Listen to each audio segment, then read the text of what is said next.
I'm Beth Vild. I am an environmental health equity community organizer in the city of Akron, Ohio. I'm the CEO and director of programming of a local nonprofit called the Big Love Network that got started out of grassroots efforts and an attempt to really start to tackle some of the uh, systemic racism within urban planning and housing policy throughout the city. So I started doing community organizing work when I was 16, and we went to war with Iraq.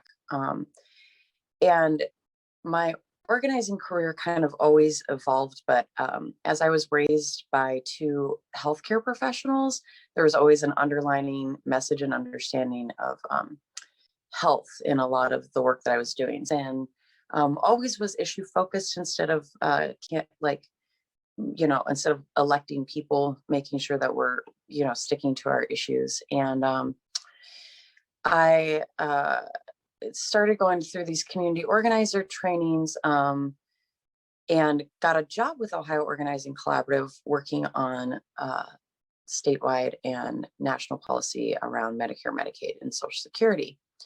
Now, at the same time, we were also building a grassroots space in Akron called The Womb, which is a multicultural center that is Black owned and operated. It's really kind of turned into the Black organizing hub of the city.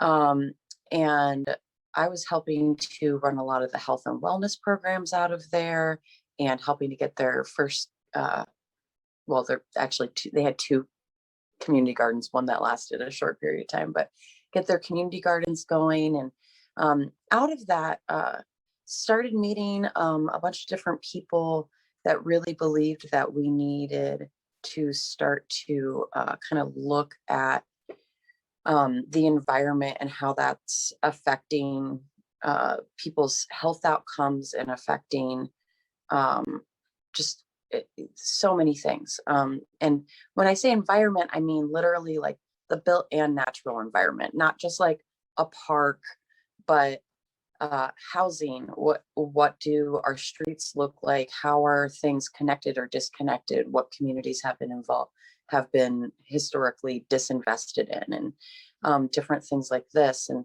a lot of my friends were really working heavily on mass incarceration issues. But I found that this was kind of a niche that I could be a strong allied voice. Also around this time, I started getting certifications in permaculture, which is a design methodology that's based on natural systems and indigenous knowledge. And so I really started kind of taking off in looking at how do we create better environments for people to live in. And throughout that journey, we got the Big Love Network started, which is an environmental health equity organization looking at policy and helping to create qualitative data matched with our public health departments, quantitative data to really help get some solutions around the horrific health disparities that are in Akron. Akron actually has some of the highest infant mortality rates for African Americans in the country. We are the worst for built environment of Summit County, which is our county, is the worst for built environment. Any county in the state, we are the 24th worst eviction rate in the country. And all the rest of our health disparities are pretty horrific, and they pretty much match what were historically red line district and things that show historically racist discrimination in housing policy and development.